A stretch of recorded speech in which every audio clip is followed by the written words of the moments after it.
You are listening to Hit Play, Not Pause, a feisty menopause podcast for active, performance-minded women. I am your host, Celine Yeager. Each week, I bring you advice from athletes, scientists, researchers, and other experts to help you feel and perform your best, no matter what your hormones are doing. This show is a production of Live Feisty Media. Hey there, strong, feisty women. I hope you all are well. So, as I think I've shared with you a few times, before menopause hit me, I kind of arrogantly didn't really think menopause would affect me. I mean, I was a semi-professional mountain bike racer, right? I was super fit. I was doing all the right things. I ate well. And we're taught to believe that if we, quote unquote, do everything right, we will be protected from life's challenges and ills. And this is kind of especially becoming true for menopause. I often see women in our group who are frustrated and feel like failures because they're quote unquote doing all the right things and they're still suffering. And I also see the occasional comment from someone who says they are not suffering because they are eating plant-based or because they exercise and they're doing everything right.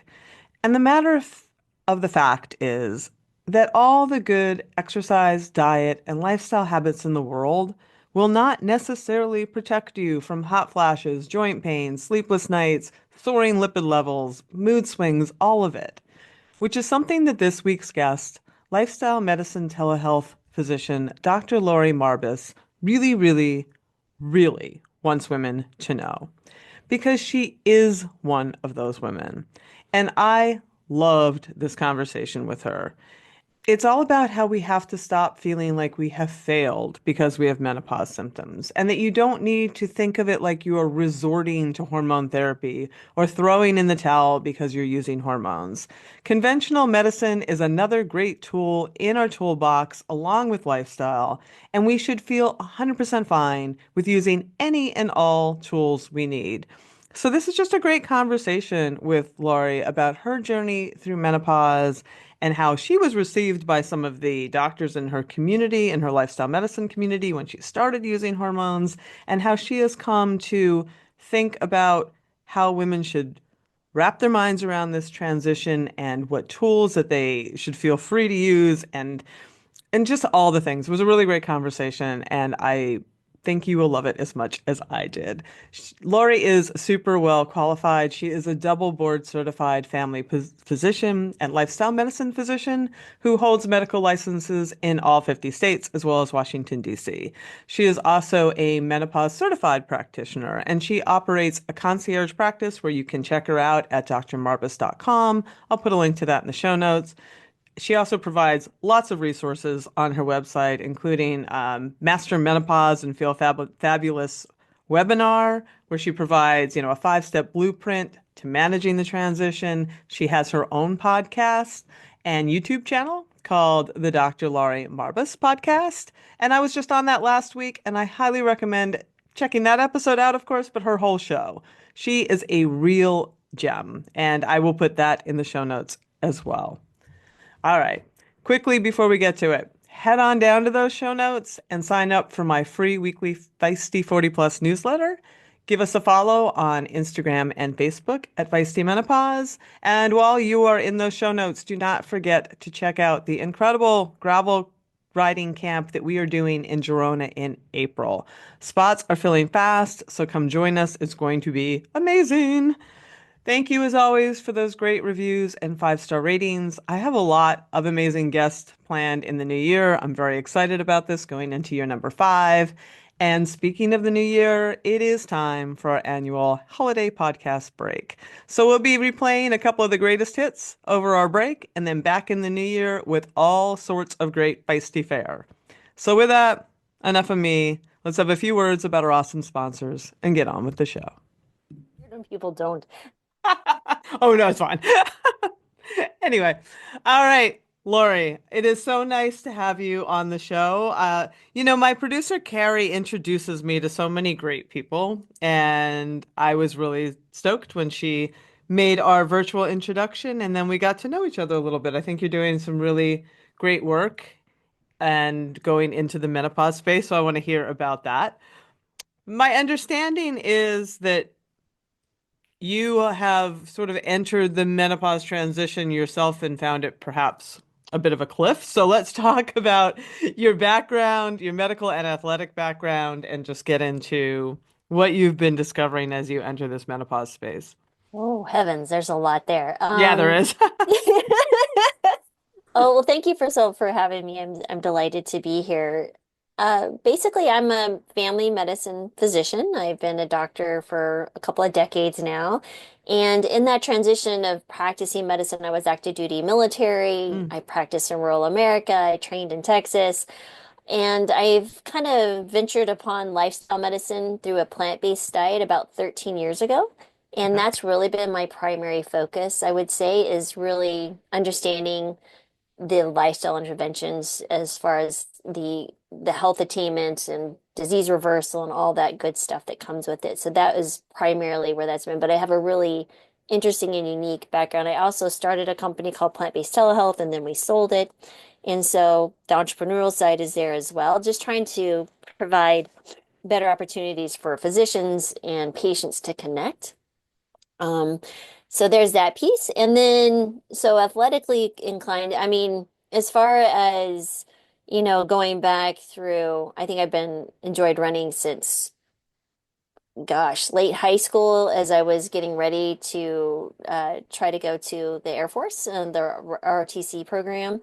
And so that's probably where the running started and off and on through those years and doing lots of things like, the 5Ks, the 10Ks, the half marathons. I've done one marathon.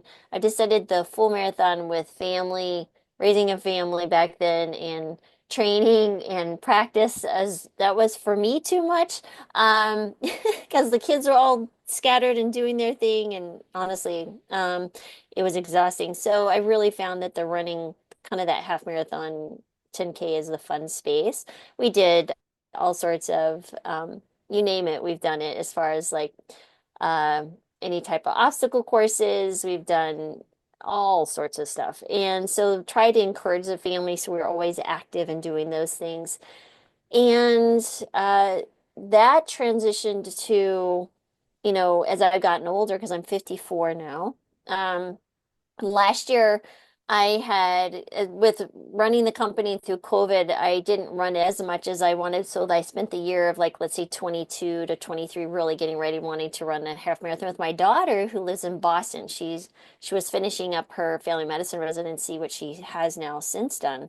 And I ran a PR for myself in the Boston Half Marathon in November of last year. But it was really interesting. I felt great. I've always eaten well. I have good health.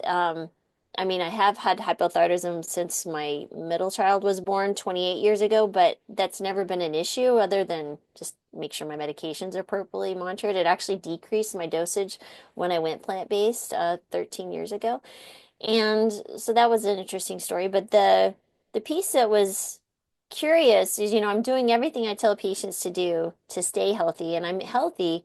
But then the menopause hit, and you read all the research, and it's always focused on hot flashes, and like suddenly, like hot flashes are the only people think the only symptom of menopause. I'm like, no, there's so much more. And that's kind of what happened to me. I ran the half marathon. I did well. I was doing great.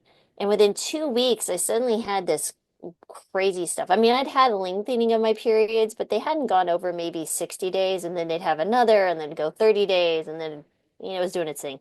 But this is when periods just stopped. I am now considered postmenopausal. Like nothing came back in this last 12 months. And what was interesting, I had severe joint pain Mm. and more difficulty sleeping. I had slept pretty well, but then this was like insane. And the hot flashes, they weren't like some of the women I've worked with where they're just consistent and constant all day, but they were enough and bothersome that I was like, I cannot live like this. I wouldn't have so much the mood stuff, but my lipid panel, so I've had phenomenal lipids my entire life that I've ever checked.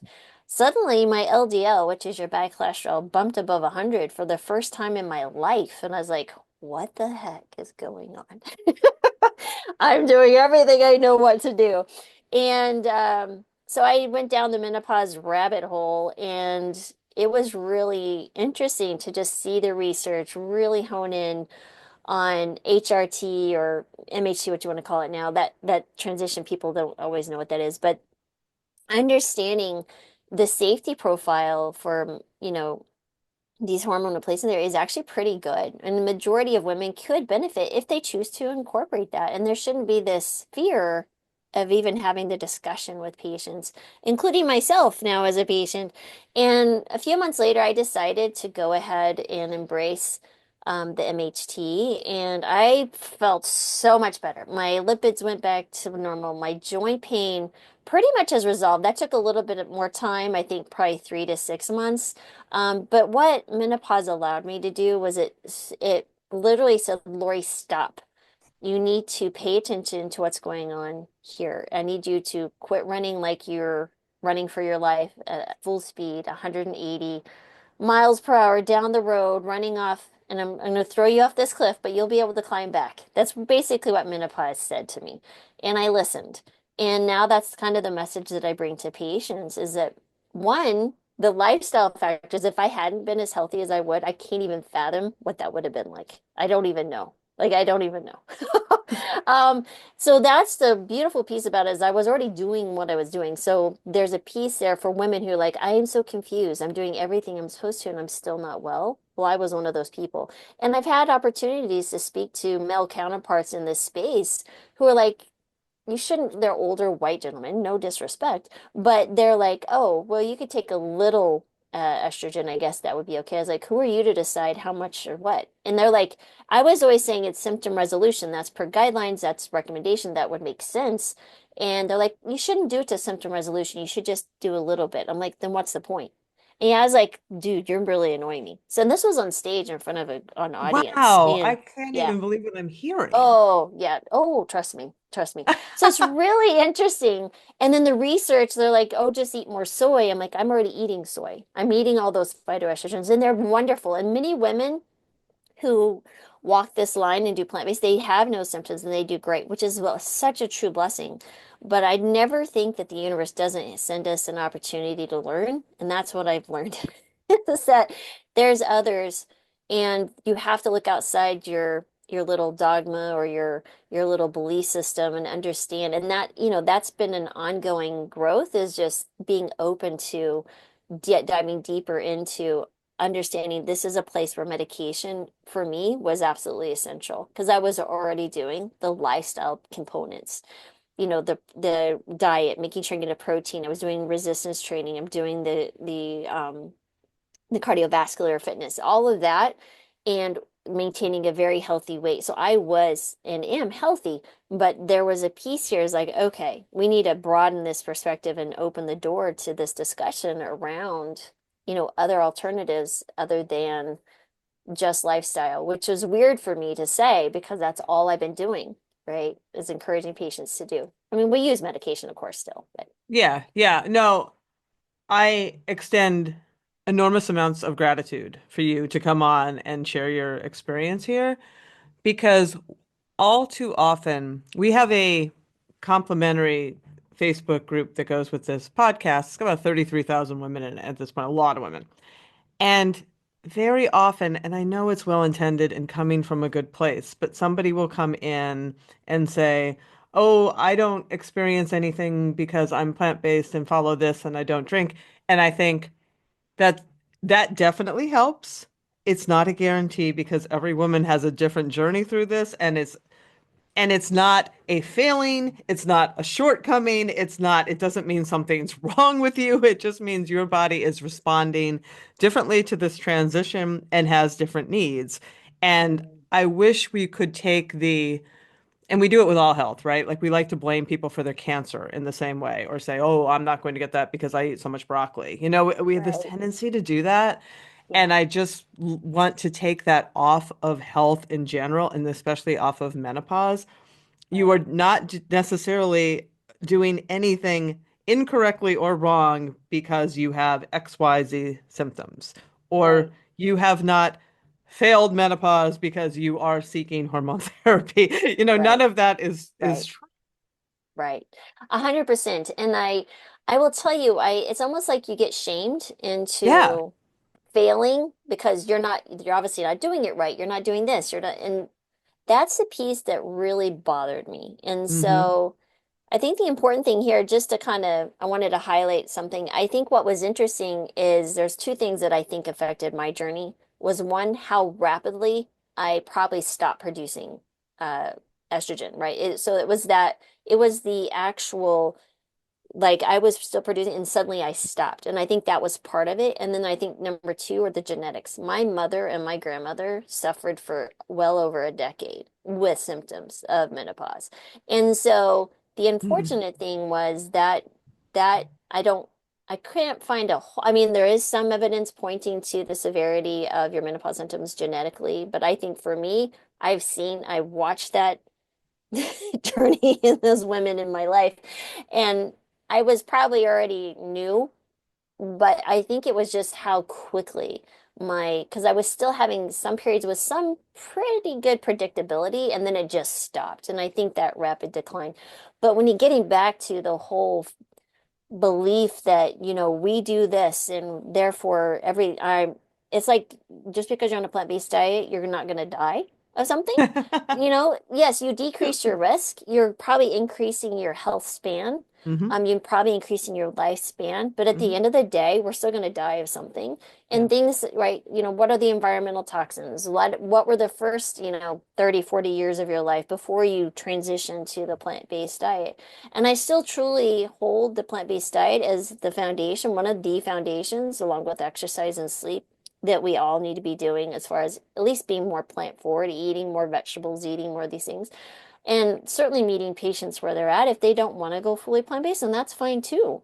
But I mean, I've seen patients do dramatic health turnarounds by going all in plant-based, but certainly you'll see benefit by eating more fiber. There's no doubt there. But at the end of the day, we absolutely need to stop this judgment and stigma around blaming the person who's suffering for their suffering. Now, are there better decisions as far as yes, maybe they were overweight most of their life and they're but let's talk to them about what's truly going on. Let's talk about the habits. Let's pull them out of the shaming and let's talk to them about what can we do to move forward to a healthier lifestyle that will definitely help, all of those symptoms. But you shouldn't feel like you failed if, let's say, your cholesterol stays high on a plant-based diet, right? Or, I mean, those are I do videos on my YouTube channel, and those are the videos that get the most. They're the ones like, why are you still struggling to lose weight on a plant-based diet? Why is your cholesterol still high on a plant-based diet? Why are your blood sugars number are still on a plant-based diet? These are the people that come to see me because I'm licensed in all 50 states. I get the ones who are not the ideal, beautiful case that, that's in front of the magazine cover. They're the ones that are still struggling, and there's a lot of them. Mm. There is a lot of them. And I, it just blows my mind, the how people can make themselves feel guilty because they're not living up to this some perceived expectation in their head of what, some diet or some exercise or something should make them do. It really is. Our brains are there's some interesting things go on here. Well, I just know the voice in my own head. I can't even fathom everyone else's, but Yeah. There's a lot. There's a lot of voices in all of our mm, heads. mm, Um, I am I want to explore a lot of the advice that you do give, that is yeah. complementary to all of these, whether or not somebody is on hormone therapy. Um, Going back to that doctor who was like, "Oh, just take a Oh Lord. little," like, what what do you think the genesis of that was, and why wouldn't you take what you need to resolve what you're feeling? I think it's because these individuals who speak that they live in when they're male. Hmm. There's that. Because I have never, because what I'll just highlight after that conversation, there were four of us on the stage, and two females, two males. The other female was a naturopathic physician, and she talked a little bit, but her more specialty was GI related. But the two males, one, they're older. And they've lived through decades of just promoting plant-based diet, plant-based diet, plant-based diet, cure for all things. I almost feel like they've so much gone down their own little construct of what the plant-based diet can do or what certain lifestyle elements or interventions should be able to do, should be able to cure everything. Like they truly believe Mm. that that is the antidote to every single thing back to the level of health that you are when you were born or something. I don't know. I think they're just so deceiving themselves that they can't even fathom that there's a place that pharmaceuticals can be very, very helpful. And understanding the research, right? So they'll poo-poo anything before they actually will look at the evidence and Mm. speak to the patient about the symptoms. Because the moment that you start blaming someone, the same individual I certainly know, will like, then you're lying to me, basically, is basically what they're saying. You're not doing the diet Oh, correctly, right? So that's the I the gotcha. lie I speak they're saying to themselves. And that's the unfortunate piece here is I think he almost said, oh, you can take a little estrogen just to be respectful in the sense of like, well, I disagree, you shouldn't take any, just because I was sitting there. I truly believe he said it that because of that. And I had to be very politically correct. I was just trying to be calm in that situation and not just create a situation. And it went out okay because after that conference, after that we were up on stage, we had so many women come up to us, but one lady in particular, she came up with her little walker. This is what was brilliant. She's like 70, 80 years old, right? And she's like, you listen to that young lady. Let me tell you, I wish someone would have given me hormones 30 years ago, but someone wouldn't do it, or 20 years ago, whenever it was. But you need to listen. Don't suffer, ladies. Don't suffer. And like I was like, oh my God, I love her. And so that was just speaking, the audience I was speaking to, even though they were there for eating a plant-based diet and doing those Mm. things, there was true understanding. Like I hit a really raw nerve that was not being addressed in this lifestyle medication or lifestyle interventions. It's not just diet. It's got to be the continuum. It's just like me saying a regular doctor who doesn't understand lifestyle interventions or lifestyle medicine, if they're just offering the conventional treatment of pharmaceuticals and not speaking to you about what you're eating, what you're moving, what you're sleeping, that is malpractice in my opinion. It's the same to do just lifestyle intervention and not say, there's this place here you need medication. I write scripts for statins. I Yeah. write scripts for medications for diabetes. I've even utilized drugs for weight loss with patients because you know what? That's what that patient needs, and that's where they're struggling, and that we're creating a personalized plan for them. And to say that all women across the board are going to have the same menopausal journey is a complete lie and fallacy. It's just not true. It's just not true. And that if you are suffering, that you've done something wrong. That is not true either. Oh, gets my goat. But anyway, yeah, that's where I Were am on were that. you able, and I don't want to just gloss over because I think that was important too that you said because you said a lot in that story that I too found that menopause that point in that transition, and I think most people hit that inflection point when they're like, Mm, okay, what is happening? I need to figure this out. It is a really good opportunity to reflect and to yeah, go, what am I doing? What do I want to continue to do? Why am I? It's just such a great reset, yeah. if you let it be one. And I'm wondering what you personally, besides like looking into hormone therapy and saying, oh, yeah, this is a tool that I can put in my toolbox. Did it change anything else that do you still run half marathons? Like, did it change anything else that you were Yeah, doing and yeah, have gone forward to do? yeah. So when I was doing my running, and this happened so quickly, I couldn't run as much because it hurt. Like Mm, I just was hurting. I couldn't sleep because of the joint pain. I wasn't sleeping as well. And so I had to stop my running. And when I stopped my running, I said, well, I'm still moving. So I started walking. I would walk. I mean, I walk 5, 8, 10 miles a day. Depends on the day, but I'm walking, walking, walking. And wonderful point there was I started really diving into my spiritual journey as well. mm, And so wherever anybody believes in their beliefs, I'm not here to judge that. I'm just sharing my own story, is really understanding, my faith and understanding a true broader sense of spirituality and why we're actually here and it just really opened me up to a really cool place in my life I've never been, and I've really enjoyed that journey. So I'm thankful for menopause for that because it gave me a new perspective on life and with people, and I'm hoping it makes me even a better person, kinder, more a a person who understands that every moment is a treasure, right? And so like understanding that us and our conversation is a true gift and not to just ignore that literally every moment.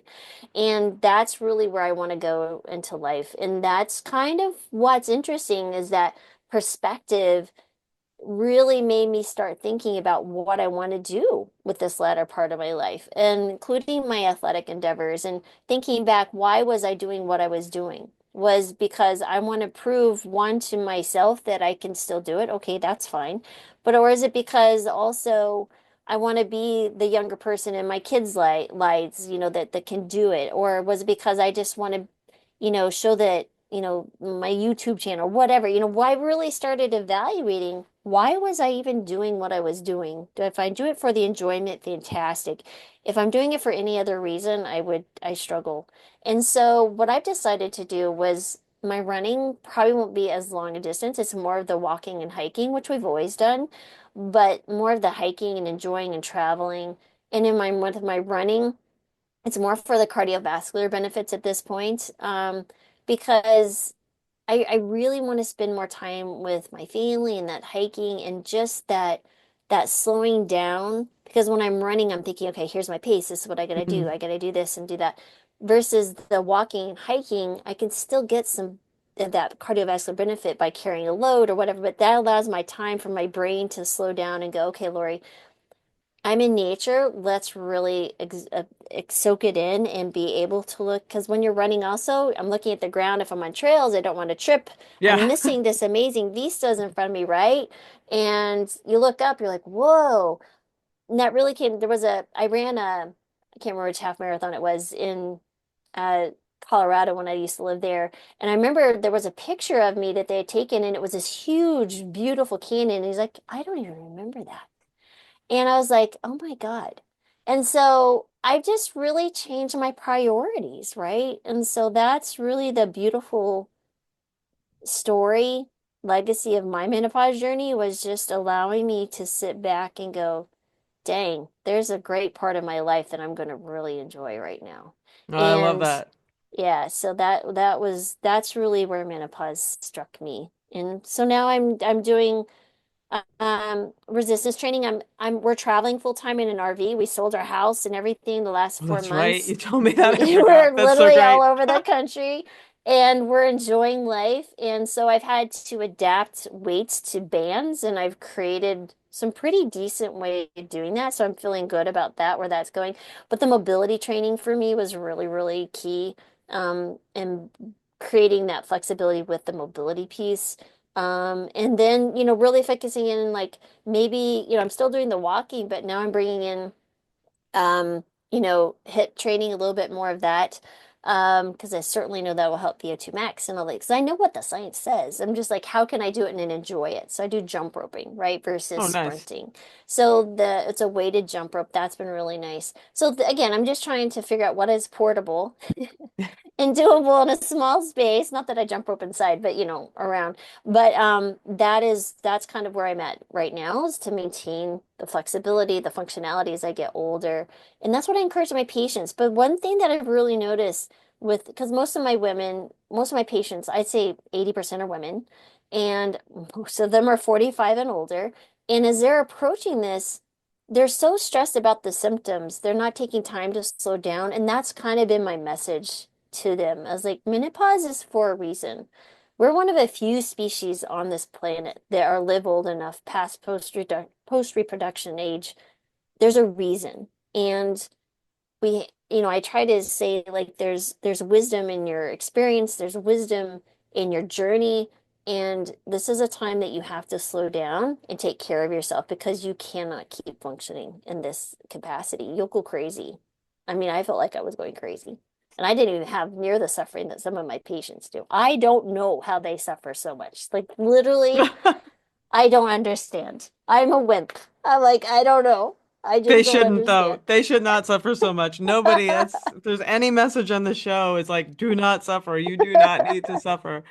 But I do love that you are, I worry sometimes that people get so hung up on what is held up as the ideal that they don't just do the good enough, for them. Right, And right. that, yes, I am a big proponent of lifting heavy. I 100% am. I think there's a lot of benefits to that.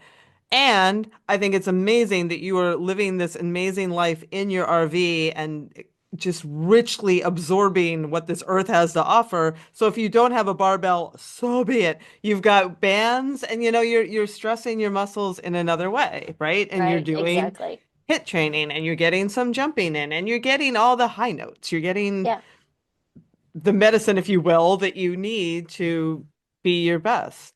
right. And I think I'm building off a good foundation already, which allows me to kind of really use my curiosity and explore different things this isn't working, so maybe this will. So that's a piece here, but I love what you said that, we're missing the good enough. And sometimes people it's kind of like watching the Olympics, right? You see someone who wins a gold medal, you're like, man, that would be amazing to win the gold medal.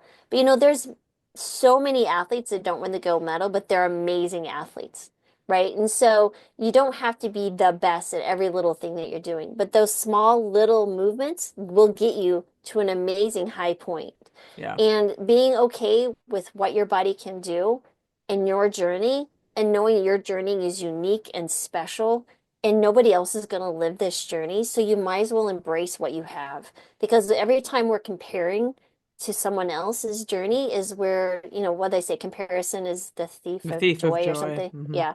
This is so, so true, right? Even in our health journey. So then they give up. I'm like, why are you giving up? These small little steps add up. I have a perfect patient explanation.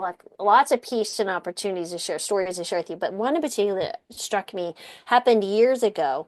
And she was a woman who was diabetic, overweight, older woman, probably in her mid 60s at this point, my early 60s. She's still working. And I was trying to get her to start eating better, right? Incorporating more plant foods. That was okay, was struggling. But then I started talking about exercise and movement. And she's like, Dr. Marbas, I don't have time for that. I'm too tired. I was like, listen, we're going to have a little conversation. When are you outside? She goes, I'm outside 2 times a day. I go to my car to work. I get out and then I come home and I go right back in.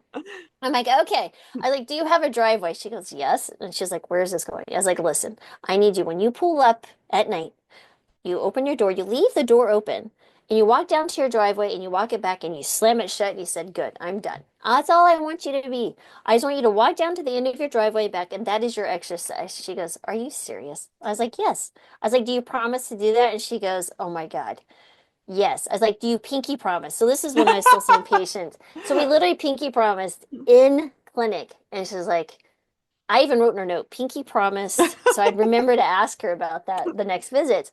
And I will show you what happened. Over the course of time, she did it because we pinky promised. And she walked down to the end of the driveway and back.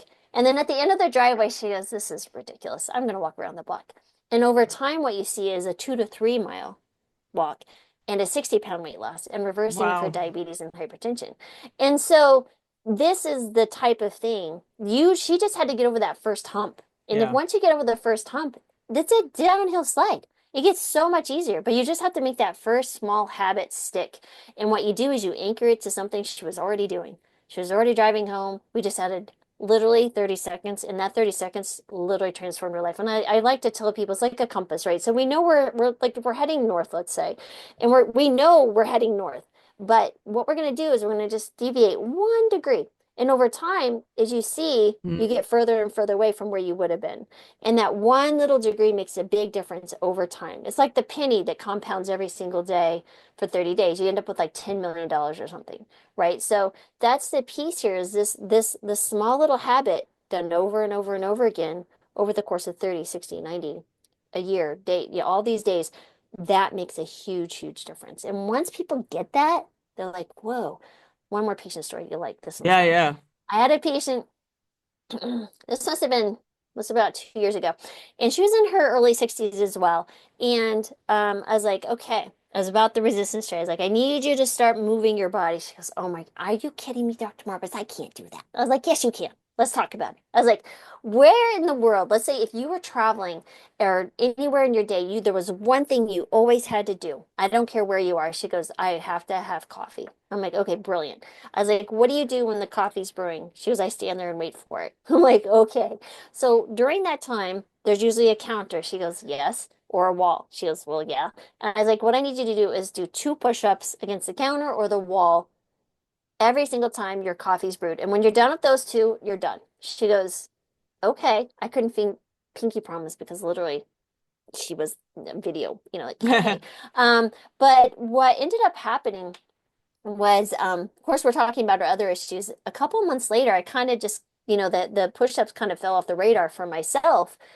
And what was funny, she goes, Dr. Marbas, you haven't asked me about my push-ups. I was like, oh, I'm sorry. Well, tell me about your push-ups. She goes, well, let me tell you, I can do 60 now against the counter. I was like, you can do what? She goes, yeah. She goes, look at these guns. And she's pulling up her arms and showing me her biceps. And I'm like, that's fantastic. What's the next level? And so we started talking about how to make it a little bit hard. But she was so excited and so confident that she just kept pushing herself. So it's like it just have to get over. You have to believe it. You can do something so small that it's ridiculous. And then it gets so easy that you start adding even more ridiculous easiness. And before you know it, you're doing something amazing, like 60 push-ups against a counter. That's a lot. That is That a is a whole lot. lot. That's a lot. That is a lot. That is Oh. those are both really awesome stories, and I really, really, really like that idea. And people who are listening and can't see this is that when you were talking, you had your hands pointed up as you were going north, and then you just moved one of your hands off a little bit to show moving a degree, and then you traveled them over time, and it really does show how it's just like if you walk 1 degree off of where you're going, you're going to go somewhere else, right? Over Right, time. right, And exactly.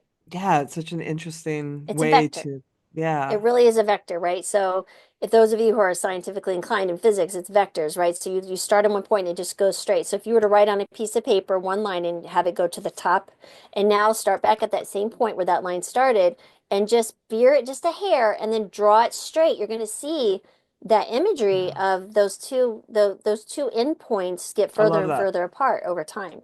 And that really is the key to success. Yeah, and it sort of transitions us well into I want to talk about some of the specifics. I've had other people on who are lifestyle doctors. Amy Commander comes to mind, Michelle Tuffelson comes to mind. Yeah, they've They're written books amazing. and yeah, really, really great people. For menopause specifically and for some of the things that you talk about, I went to your site. You have a lot of really nice um carousels and all of that on your Instagram that I think are really useful. But I want to hit some of the high notes that you think are important for women in this time of life. I know fiber comes up and phytoestrogens and anti-inflammatory nutrition. This isn't a vegan podcast, but we have plenty of plant-based audience members. Protein, how you get your protein, I definitely want to ask you. But just Mhm, talk about like the benefits of including these elements specifically, which definitely come from eating plant forward, if not plant-based. What do you mhm. think the high notes are? Right. Wow, there's a lot here too. So I think there's three elements that I find that are going to be the big, The big rocks. yeah, well, that I almost think of it as like the big ones that can start a small snowball that grow into a bigger snowball. Okay. So what I'll do is I'll work with patients or women I work with and say, okay, what are one of these three elements? Is it adding more fiber to your diet? Is it moving a little bit more? Is it working on your sleep? What is the easy lever here that we can do? Because once you start moving one lever, the other two levers get easier to move. Yeah. And that's step one. And the reason I bring it down to these three, because stress, community, Mm. those other pillars of lifestyle medicine will naturally have what I call I call it positive collateral damage, right? So you start getting collateral things start moving better and all those things, right? So if I can focus on these things, one, because it's you taking care of yourself, which makes you show up in the world as a better human, right? And you're mentally, you start thinking about things, you start building habits. So those things start working. I'm a big fan about, I've done a lot of research in how can I connect with patients and talk to them about behavior change and understanding, how can they change that voice in their head, to be a more positive influence, what that means, really understanding utilizing mindfulness is a huge, huge one. But anyway, but as far What does as that mean? Like before, mindfulness, because, well, you're saying like utilizing mindfulness is a huge one, and then you yeah, sort of left it. But I think that to get to these other things, that is often the first piece. right, right. So when I work with them, so I have a mindfulness group that I work with. We meet twice a month for like 90 minutes, Okay. and or a menopausal group. But the in the menopause group, the first habit first we learn what a habit is, right? So it's a cue, a trigger, the behavior, and a reward. We start talking about the important pieces to that, but the first habit we build is mindfulness.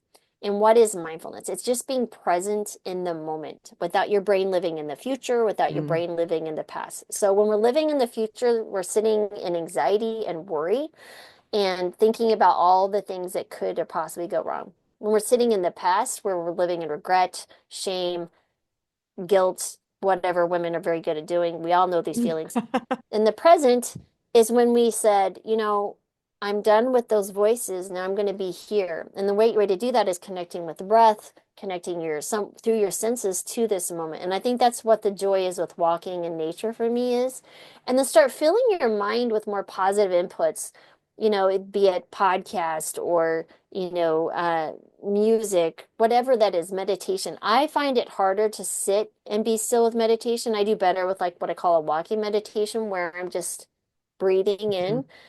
When I notice that a thought comes in, understanding that I'm not my thought, I'm not those voices, I'm the observer of those. And when I realized that I'm not, for example, if my voice in my head says I'm a pink elephant, last I checked, I'm not a pink elephant, right? Or, God, Lori, you're a failure. You suck. And I know women say that to themselves. You have no value, or you have this, or you're overweight. You're never going to be it. I have had patients tell me, you're not worth it to start working on a better diet. I have had patients tell me I have no value, that they don't have a Wow. purpose in life. And so, as a physician sitting in front of someone, I'm in a really unique place because they tell me intimate details of things that they wouldn't tell even their spouse. And as a woman hearing this from another woman, it breaks my heart because they're Hmm. so valuable, because you're a freaking human. You're amazing.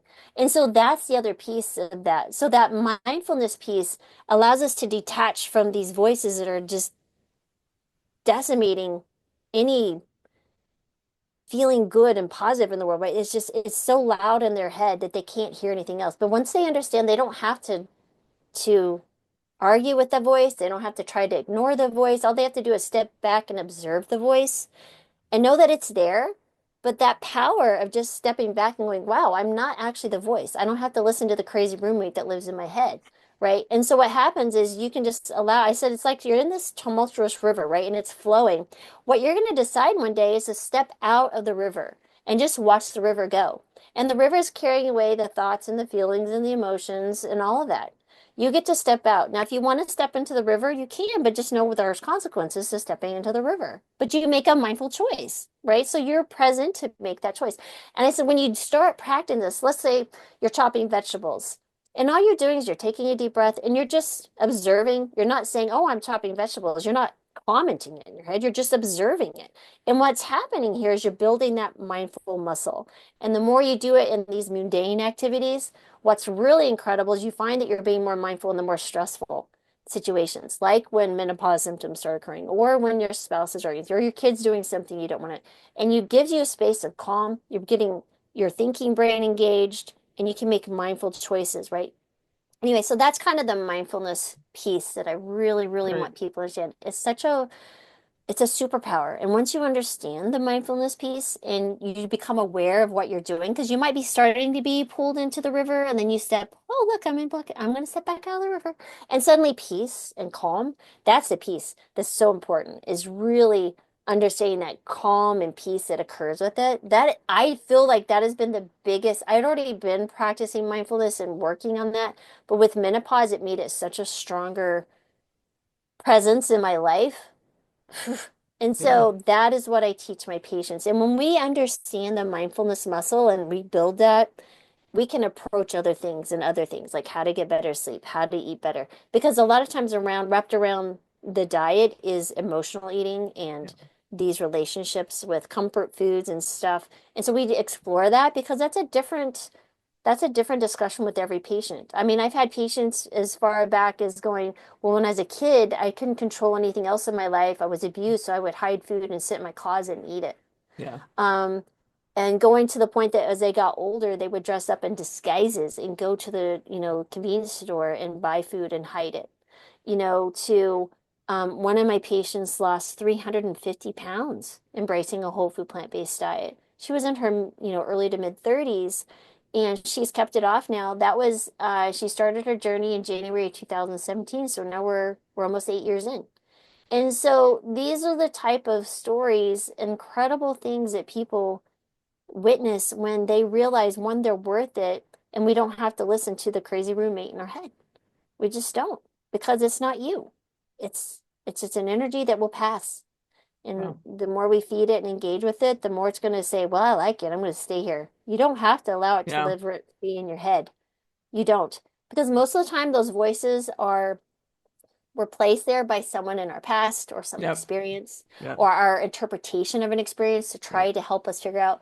Once we realize the world is going to always be changing and accept change is the one constant in our lives, and that we can step back and just appreciate that that's fine. We don't have to fight reality. The reality is what it is. And the moment you accept it, you can step back and go, okay, now with wisdom, I'm in a calm place.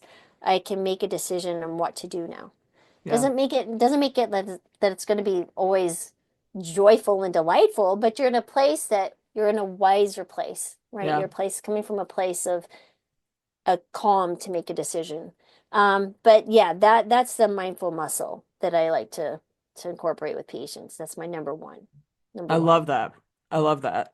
So then when we talk about what we what we present them as helpful dietary pieces, Yeah. what do Yeah. you add in there? So I do a few things. One is, understanding depending on their age, but most women I really want to encourage them absolutely to get enough protein, minimally. And that's another interesting conversation that I have. Like the story is you can get plenty of protein on a plant-based diet, which is true, Mm-hmm. but there are some caveats to this. So let's say that I have a little older lady and she will have heard some gurus say, eat a pound of vegetables for breakfast.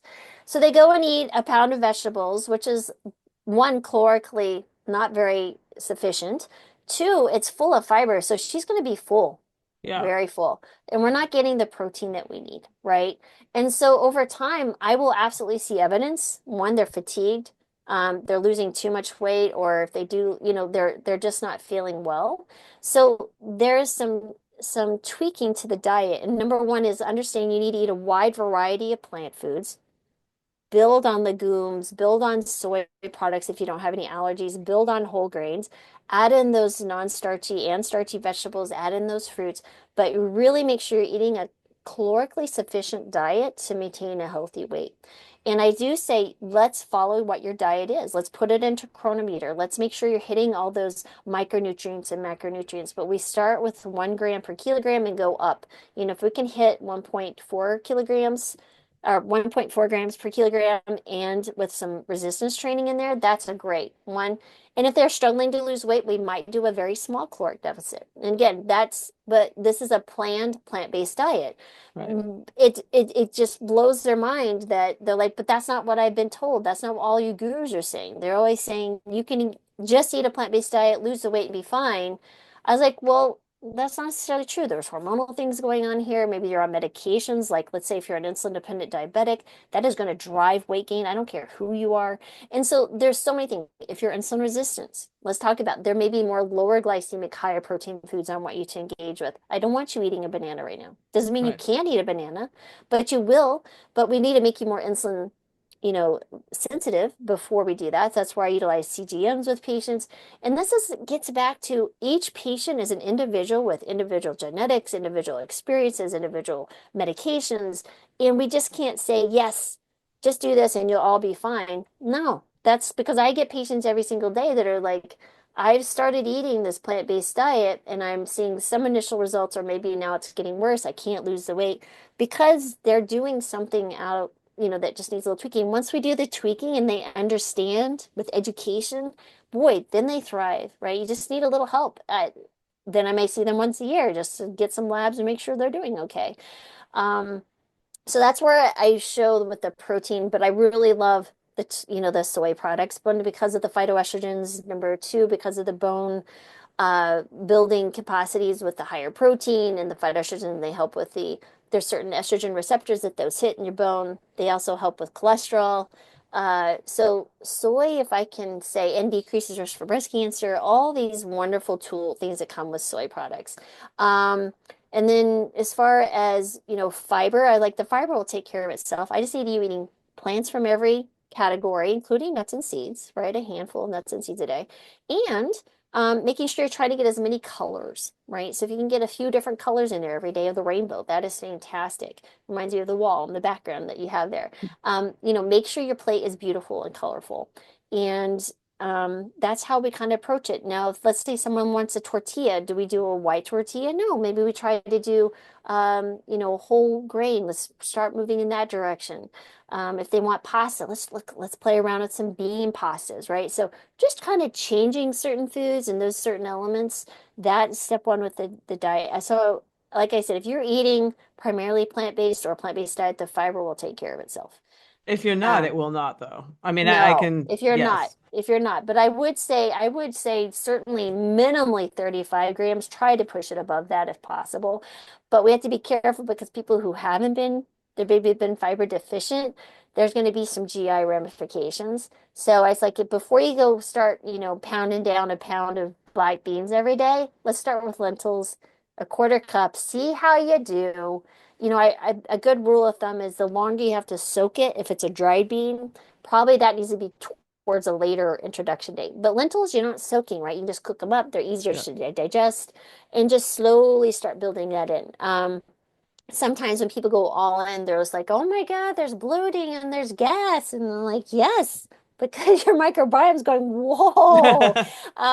So there's some things there that we can do to make that transition better. But yeah, that would be that.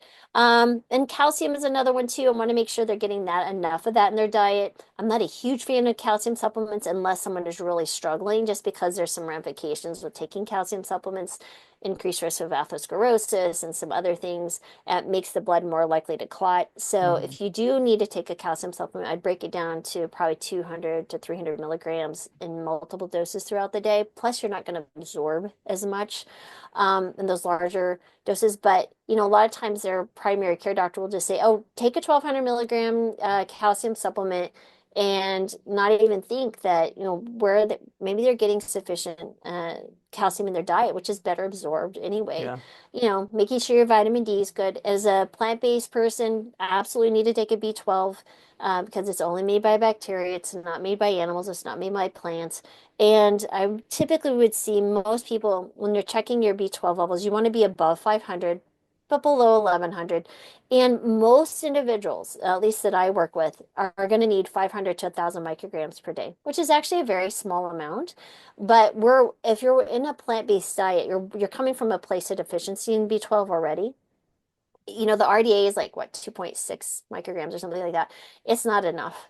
And what I see when I say 500 is that I've certainly seen patients with one lab results showing that they aren't getting enough B12. For example, a homocysteine is elevated, or methylmalonic acid, which are require B12 to be further metabolized, or the size of the red blood cell is larger than it should be, and that's called an MCV. And once we start adding enough of that B12, that will all get better. Sometimes they'll have symptoms of fatigue. The fatigue's a big one. Um, but the B12 is probably the only supplement that I say has to happen on a plant-based diet. Yeah. The other two that I do recommend, and I would test, don't guess type thing, is vitamin D and also your omega is an algae form of omega Mm. 3s. And those three, I would say, are a nice research evidence-based. You're going to see some benefit there. So those would be the three minimal. But calcium, iron, depending on if you're a menstruating woman, sometimes that might be a place that we really need to pay attention to because the non-heme iron is not absorbed as well, which is the plant-based iron versus the animal-based. Um, that's a ferritin. I would check ferritin and make sure it's over 50. Mhm. Because sometimes even your iron in the blood, because that's what's available for to be used. But the ferritin is, think about it, that's the storage in the back that we go to when we're iron deficient. We go back there. And if your stores are low, you're going to notice fatigue, hair loss, sometimes restless leg syndrome. Um, those would be the big ones as far as, thinking about certain things on a plant-based diet that are the big levers that will make people feel better and do well. But the exercise piece, yeah, is one, start a movement that you'll enjoy. Like I said, I just say, what can you do and what will you do? It's not what I think you should do. It's like, what will you do? Tell me what Yeah. you will do. I try to be very careful unless they're just like, cannot think of anything about giving options. I like, you tell me what you'll do. Um, and the sleep is a big one because people think it's a commodity that they can just sacrifice when honestly they don't understand the ramifications of, continual sleep deprivation is horrendous. I will say that I thought I was sleeping well before menopause, but I'd wake up in the middle of the night just thinking I'm a light sleeper, quote unquote. Yeah. After starting the HRT, I just realized that 5 to 6 years of perimenopause was totally playing with me. They're just like, we're just gonna play around, make you lose some sleep. Now I sleep so much like a log. It's like, what is this amazing thing called sleep? And so it's even more important to speak to patients about, for sure. Yeah. No, all of that is outstanding. And for women in this transitionary period particularly, we talked about fiber and I'm seeing more and more like that those minimum doses don't seem to be quite enough for No. this group. Can you just speak a little bit about the benefits of fiber? I mean, I know there's even an estrogen connection, with our Yep. estrogen. So I would love to talk a There's, bit about that. I'd have to dive deeper into the mechanism there, but as far as fiber in and of by itself, one, you would not believe people don't talk about poop. So we're gonna talk a little bit about poop. People will go days without pooping. I mean, I've had patients tell me they go a week without pooping. I was like, how do Wow. you even live? This is not normal. And so one, you're gonna have bowel movements, right? So the regulation there. The potential for cancer decreases, right? You have your uh, colorectal type cancers. Did you know the age group that are the highest risk of colorectal cancer? Take a guess of what age group you think that is, or maybe you already know. I have heard it's younger than you think. So, 18 to 35. what? Yeah, so these are my kids' age, right? My kids are in the late 20s, early 30s, and their cohort, that population is at higher risk than ourselves, their grandparents or great grandparents, because one, we're introducing such unhealthy habits at such an early age Mm. that they're getting the consequences of chronic disease such as cancer, type 2 diabetes, high cholesterol, heart attack, and stroke earlier than their predecessors, their parents, grandparents, and such. So that's one thing. You're decreasing risk for that. You're going to have better insulin sensitivity. Because that fiber slows down the gastric emptying, right? So you eat food, it slows down the sugar being released, yada yada. That's for example, when I have patients who, let's say, are very insulin resistant, I'm like, listen, there's certain like the non-starchy vegetables. Let's try to make it, the salad before the meal come back. That was a great thing. I know when I grew up, when you go to restaurants, they served your salad first. That Yeah. is a great way to think. This is your engine, and the engine dictates the rate of that absorption. So that's one piece. So you have that beautiful fiber. Then you have different types of fiber that grab hold of cholesterol as it's being recycled and that excretes it out. So that lowers your cholesterol. You're changing that microbiome. You know, the plethora and the diversity of your microbiome is so, so important. And when you look at people who live in our society now, the diversity of our microbiome is so much less than it was someone, let's say, who lives in, South American jungles or the Amazon. Um, so there's going to be wonderful things. You'll see a decrease in autoimmune disease, right? Because we're taking care of the cells in the intestinal lining. There should be a nice tight junction. And there's this very thin um, link between, or this layering, I guess is the best way to describe it. Trying to describe it as I'm seeing it, but there's a layer here. And anyway, when you have inflammation, that special goopy layer that goes away, and there's some inflammation, and those cells become quote unquote leaky in the sense that now, if Hmm. you could see my fingers, they're interlaced. First they were tight, and now they're kind of loosened up, and now you can see the immune system can look through that. And it's like, huh, what is that? And so you might see the immune system react to passing proteins, that go through, and then the immune system gets confused, and it looks like, let's say, your joint, and they started attacking your joints, or they attacked your pancreas, right? So all these really interesting things happen when we start feeding our gut well, because that decreases that inflammation, and we'll see autoimmune disease calm down, and many Yeah. times at least go into remission. And so really fascinating stuff happening. It's such an interesting um, I mean, if I was a GI doctor, I can't even imagine what that rabbit hole would be, so deep, because it really is the new frontier. But Yeah. the fiber, you cannot get enough fiber. If you actually look at paleo poop from back, they say paleo diet is the way to go. But if you actually look at paleo poop, first of all, their lifespan was like 26 years. Number two, the paleo poop had 100 grams of protein in it, right? Showing that they were eating 100 grams of, not protein, 100 grams of fiber per day. 100. I eat maybe 65, 75 in my Wow. daily diet, which is full of plants. So if I hit 100, it's a day that I'm going, dang, I can't eat another bite, right? So there, I'm like, if you really want to follow the paleo diet, then you need to start eating a lot more plants.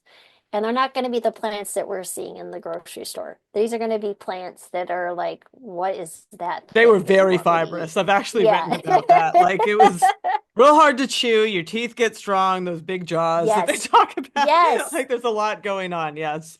Yes. It's fascinating, right? Have you ever read the book Breath? Yes. And the whole, Yep. the The how the shape of the face. mandible and the Yeah. changing. Yeah, it's fascinating. It makes complete sense. Absolute sense. We slurp our food, right? We slurp our calories. We eat soft food. We're not chewing. Yeah. And so our over time, our facial structure actually has changed for sure.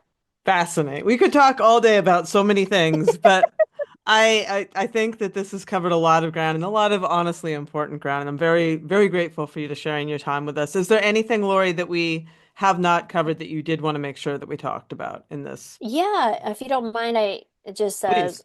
a selfless plug. Oh, You of can check course. anything I have at drmarbas.com, and would love to. I'm licensed in all 50 states and DC, so I can see patients from across the country. I don't accept insurance, but I can provide a super bill, so that's pretty cool. And I have a couple of programs. One is a Healing Kitchen, and we Hmm. meet live every week, single week, with Brittany Giroudi, who actually lost 70 pounds herself on a plant-based diet. She's only 4'11", so that's huge for Wow. someone of that stature. And and then during that, I also provide monthly workshops in depth, like cholesterol, osteoporosis, menopause, upcoming or hypertension. We have someone on diabetes, habit building, all these things, and they get an ebook that comes with that.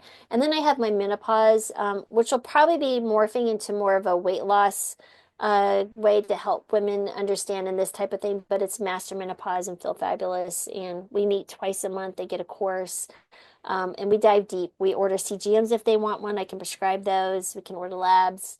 And Yeah. that's also, I can get it covered by your FSA or HSA funds. So those are things that we can do, which are really cool. Well, thank you for that, and thanks for your Yeah. service and for No, thank working you.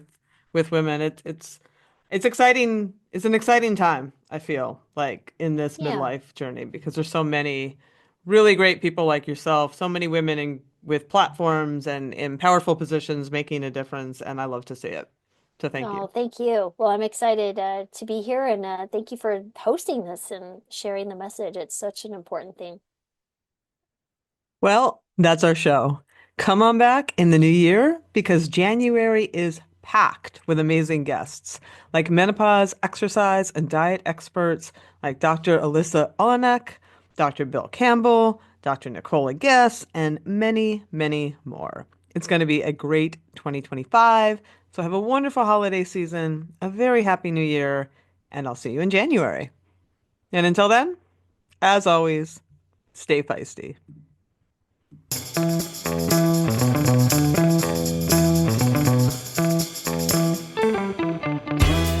You've been listening to Hit Play, Not Pause, a feisty menopause podcast for active, performance-minded women. I'm your host, Celine Yeager. The show is edited and produced by the strong, talented, and amazing women at Live Feisty Media. Follow us on social media at Feisty Menopause, and please help us spread the word. Screenshot and share this episode on your social media channels with the tag at Feisty Menopause. Share the show with your friends, and please subscribe, like, review, and rate this show wherever you get your podcasts. Word of mouth and good reviews make it easier for other listeners to find. Thanks for listening, and as always, stay feisty.